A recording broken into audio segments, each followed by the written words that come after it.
Hey friends, I'm going to read George's Marvelous Medicine by Roald Dahl, illustrated by Quentin Blake. Roald Dahl is my favorite author. Okay. Chapter 1, Grandma. I'm going shopping in the village, said to George on Saturday. Oh, I'm going shopping in the village. George's grandma. I'm going shopping in the village. George's mother said to George on Sunday morning. So be a good boy and don't get into mischief. This was a silly thing to say to a small boy at any time. It immediately made him wonder what sort of mischief he might get into. And don't forget to give Grandma her medicine at 11 o'clock, the mother said. Then out she went, closing the back door behind her. Grandma, who was dozing in her chair by the window, opened one wicked little eye and said, Now, you heard your mother, George. You heard what your mother said, George. Don't forget my medicine. No, Grandma, George said. And just try to behave yourself for once. Oh, I think that's the grandma talking.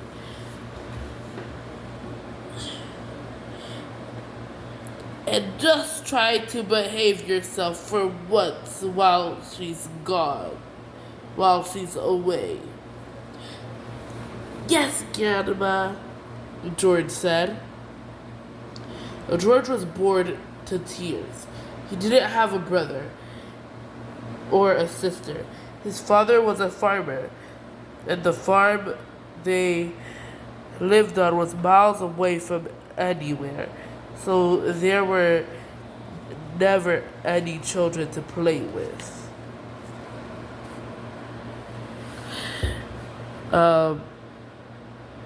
He was tired staring at pigs and hens and cows and sheep. He was especially tired of having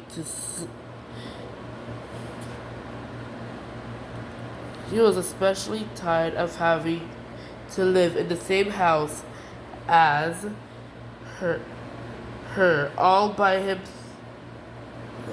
as that grizzly old grunion of a grandma looking after her all by himself was hardly the most exciting way to spend a Saturday morning.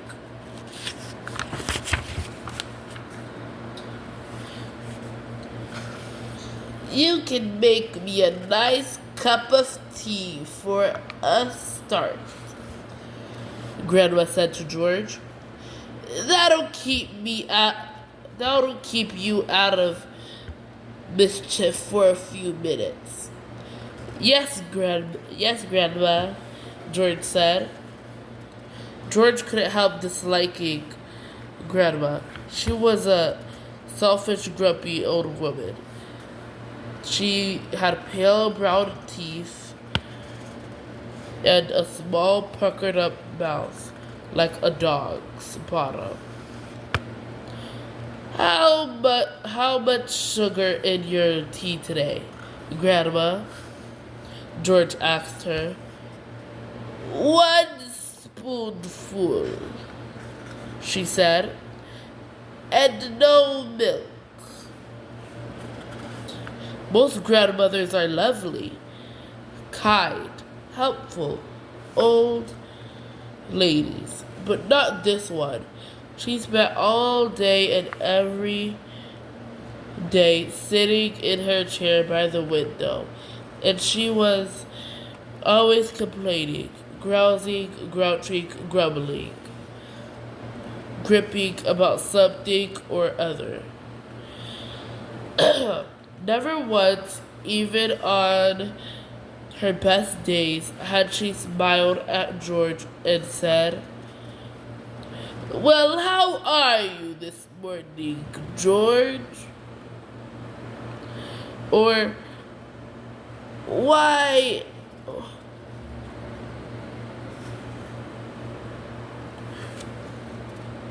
why don't you and I have a game of snakes and ladders?" Or, "How was school today?" She didn't seem to care about other people, only about herself. She was a miserable old grouch. George went into the kitchen and made Grandma a cup of tea with a tea bag. He put 1 spoon of sugar in and no milk. He stirred the sugar well and carried the cup into the living room. Grandma sipped the tea. "It's not sweet enough," she said. "Put more sugar in." George took the cup back to the kitchen and added another spoonful of sugar. He stirred it again and carried it carefully to Grandma. Here's a picture of the grandma and her chair next to the window. And there's George.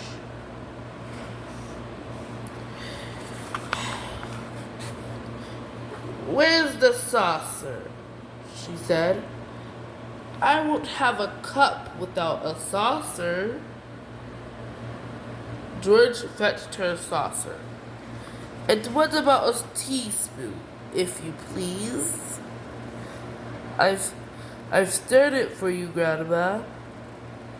"I stirred it well." "I'll stir my own tea, thank you very much," she said. "Fetch me a teaspoon." George fetched her a teaspoon. When George's mother or father was home, Grandma never ordered George around like this. It was only when she had him on her own that she began treating him badly. "You know what the matter with you? You know what's the matter with you?" the old woman said, staring at George over the rim of the teacup with those bright, wicked little eyes. "You're growing too fast. Boys who grow too fast become stupid and lazy." "But I can't help it if I'm growing faster, Grandma," George said. "Of course you can," she snapped. "Growing's a nasty childish habit." "But we have to grow, Grandma. If we didn't grow, we'd never be grown-ups."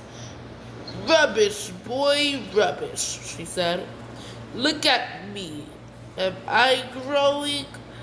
Certainly not." "But you did once, Grandma." "Only very little," the old woman answered.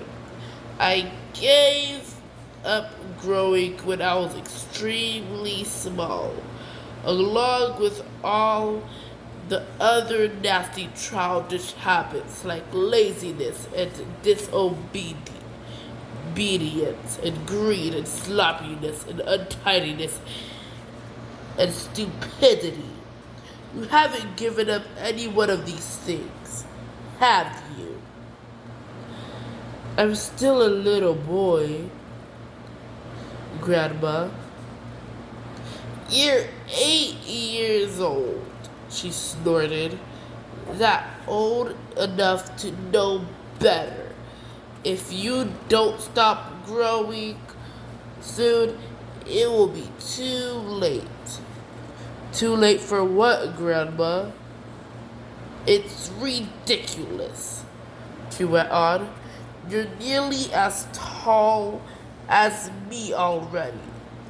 George took a good look at Grandma. She was certainly she certainly was a very tiny person. Her legs were so short she had to have a footstool to put her feet on.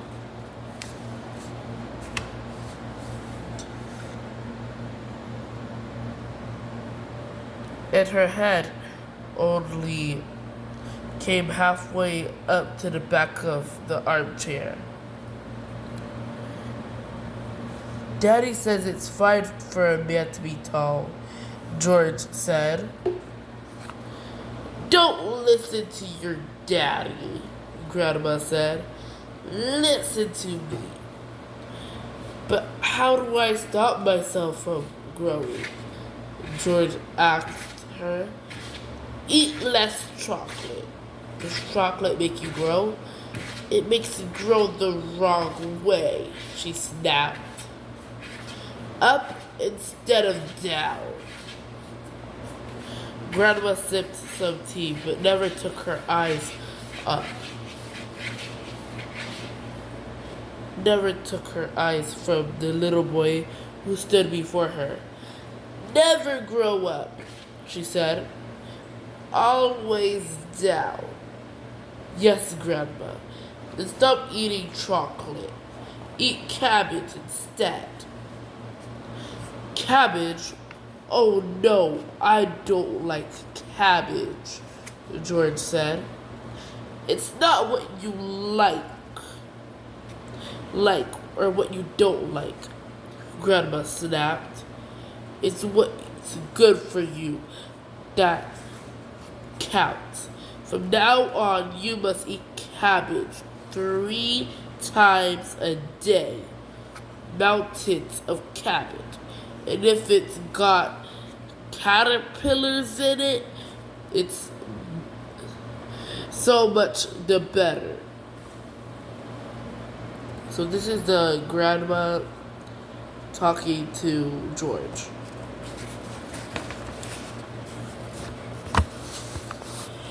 Ouch, George said. Caterpillars give you brains, the old woman said. Mommy watches them down the sink, George said. Mummies are stupid as you are, Grandma said. Cabbage doesn't taste anything without a few caterpillars in it. Slugs, too. Not slugs, George cried out. I couldn't eat slugs, Grandma said. I gobble it up quick before it crawls away. Delicious. She squeezed her lips together tight so that her mouth became a tiny wrinkled hole. Delicious, she said again. Worms and slugs and beetly bugs. You don't know what's good for you.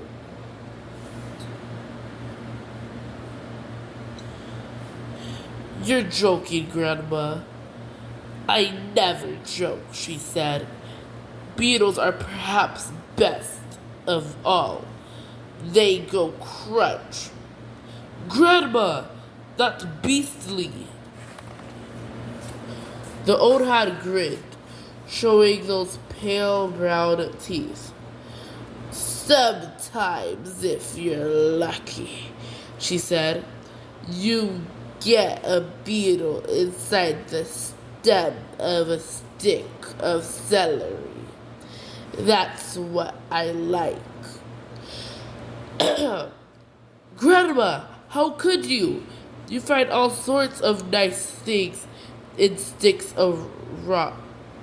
You find all sorts of nice things in sticks of raw celery, the old woman went on.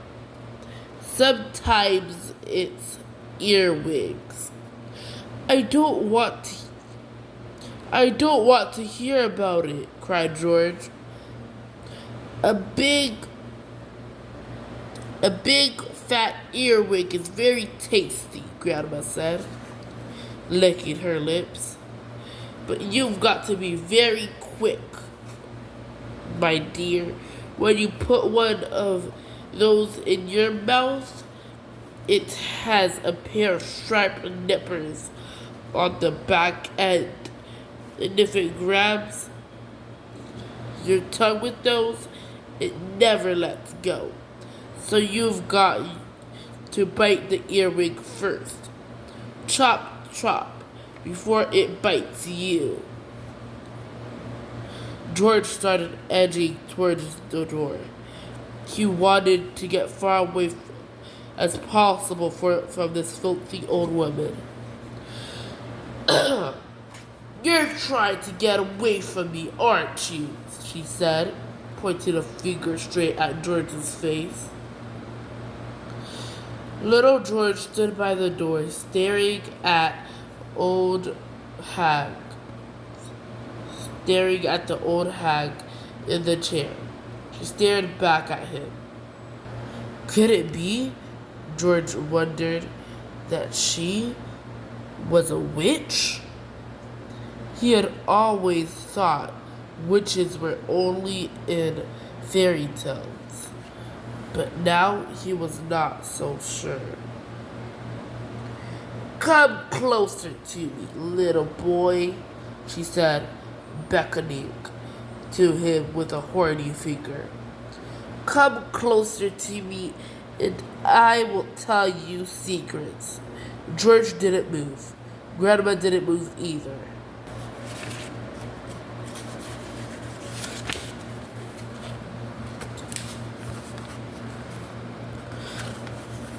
I know a great many secrets, she said, and suddenly she smiled. It was a thin, icy smile, the kind a snake might just make before it bites you. Come over here and come over to Grandma and she'll whisper secrets to you. George took a step backwards, edging closer to the door. You mustn't be frightened of your old grandma, she said, smiling that icy smile. George took another step backward. Some of us, she said, and all at once she was leaning forward in her chair, whispering in a throaty sort of voice George had never heard her use before. Some of us, she said, have magic powers that can twist the creatures of this earth into wondrous shapes. A tingle of electricity flashed down the length of George's spine. He began to feel frightened. Some of us, the old woman went on, have fire on our tongues and sparks in our bellies and wizardry in the tips of our fingers.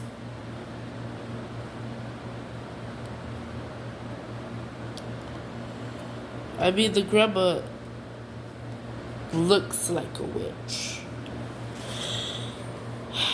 Some of us know secrets that would make your hair stand straight up on end and your eyes pop out of their sockets. George wanted to run away, but his feet seemed stuck to the floor. We know how to make your nails drop off and teeth grow out of your fingers instead. George began to tremble. It was her face that frightened him most of all. The frosty smile, the bright, brilliant, unblinking eyes. We know how to have you wake up in the morning with a long tail coming out from behind you. Grandma! He cried out. Stop! We know secrets, my dear, about dark places where things live and squirm and slither all over each other. George made a dive for the door. It doesn't matter how far you run, he heard her saying, you'll ever get away. George ran into the kitchen, slamming behind him. Slamming the door behind him. So that is the end of chapter 1. I am going to read chapter 2 tomorrow, maybe. Bye!